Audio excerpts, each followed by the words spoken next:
Desde que os astrônomos maias começaram a observar o céu há séculos, a América Latina abriu-se para os grandes mistérios do universo.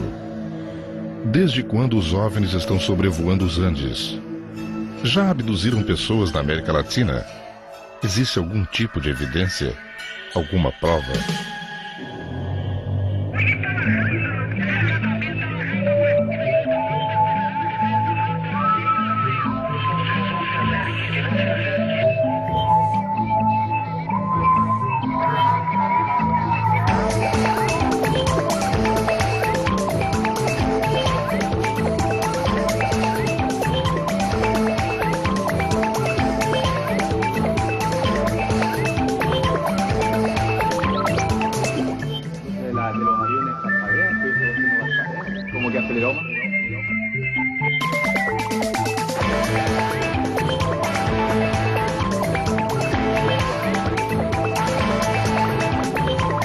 OVNIs sobre os Andes.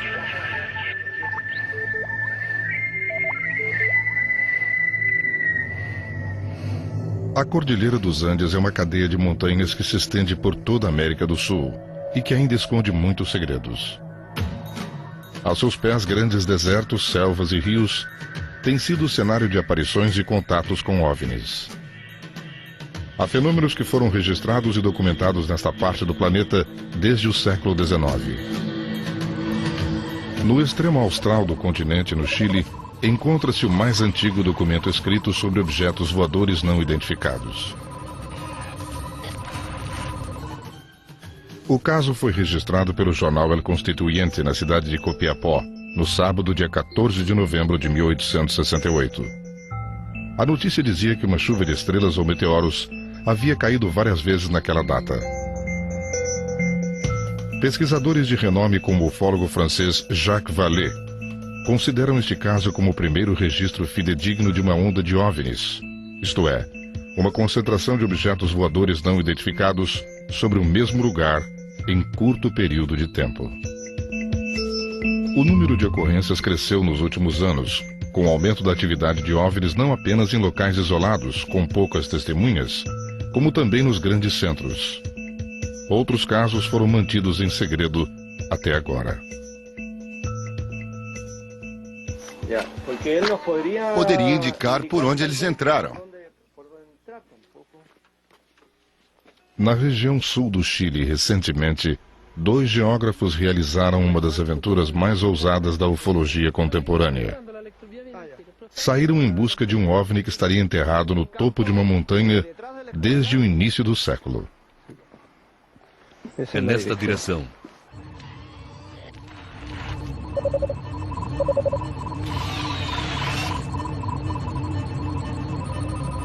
Chanco é uma aldeia rural situada ao sul de Santiago do Chile, onde em 1914 ocorreu um incidente revelado agora pela primeira vez. Juana Andaur foi protagonista desse episódio quando tinha apenas 14 anos. Hoje, com quase 100 anos de idade, Juana ainda se lembra com detalhes do incidente que presenciou, junto com seus pais e muitas outras testemunhas. A sua narração é muito lúcida. Naquele dia, minha mãe estava cuidando da casa e meu pai descarregava o trigo que tinha colhido.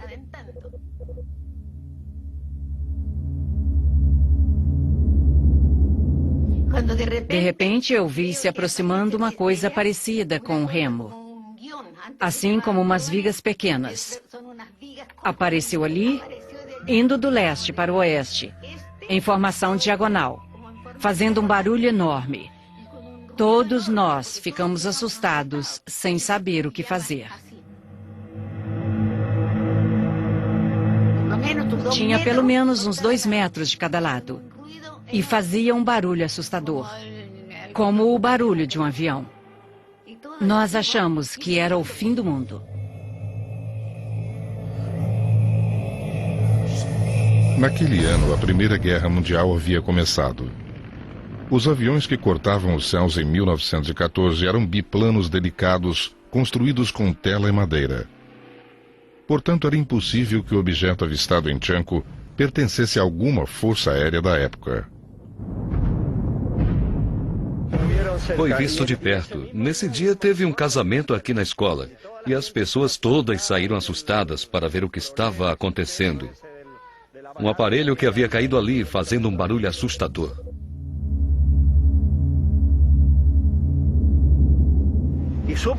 Suponha que, por se tratar de montanhas arenosas, e a maioria daquelas formações é arenosa, o aparelho enterrou-se a uma certa profundidade e ainda está ali.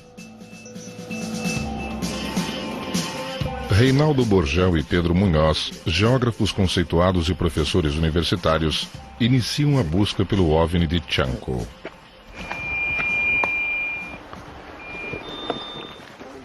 Dois militares equipados com detectores de minas se juntam à expedição.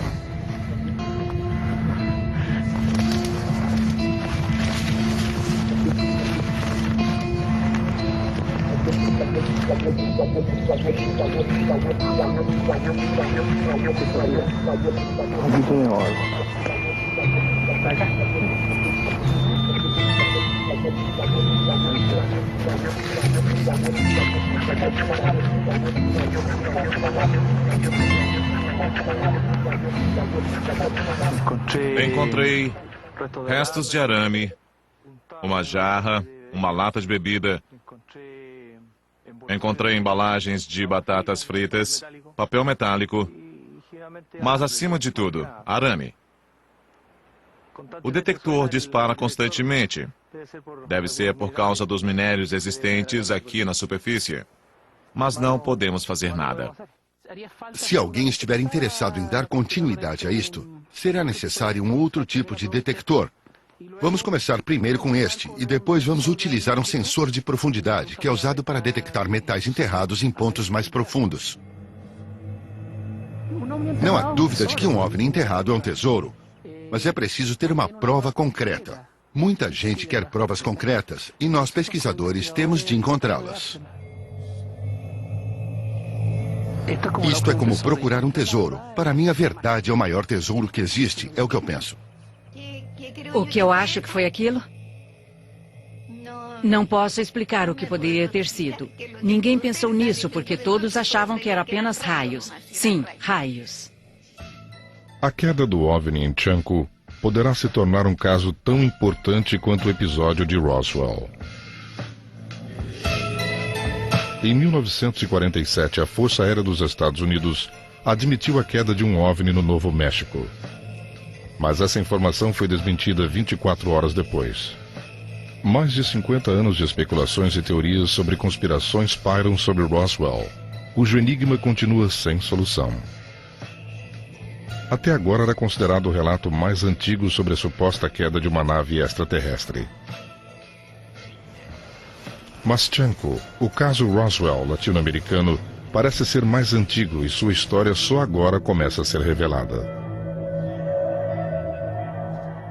Os registros de aparecimento de OVNIs com maior número de provas visuais até agora encontravam-se no hemisfério norte, dos Estados Unidos e na Europa. No entanto, há pelo menos 3 décadas, os ufólogos e entusiastas vêm registrando com suas câmeras fotográficas e de vídeo inúmeros aparecimentos em países latino-americanos, como o México, Brasil e o Chile.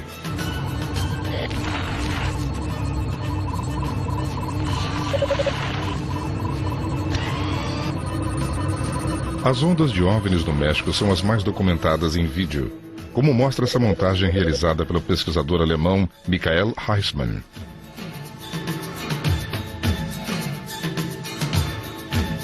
OVNIs filmados por mais de um observador e de diferentes pontos de vista, como este em 1991, fazem parte desta montagem.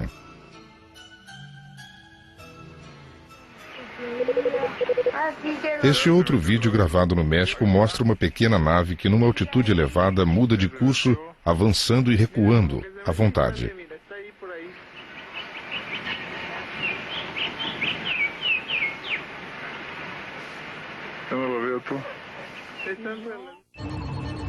O Brasil é outro país latino-americano que apresenta relatos importantes sobre contatos com OVNIs. A revista brasileira UFO conta com mais de 100 colaboradores. Ademar Geweiert, editor da revista, destaca a importância desses casos e mostra que, apesar da distância que separa os dois países, são muitas as coincidências entre os acontecimentos no Chile e no Brasil. Quando os registros das ocorrências ultrapassam o nível normal, primeiro deve-se determinar qual seria um número normal de aparições em Santiago.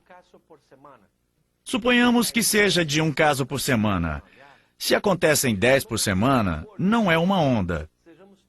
Vamos supor que somos tripulantes de um disco voador. Esse disco voador foi construído, foi concebido de acordo com a tecnologia de algum planeta distante daqui. E nós fomos os escolhidos para estar ali.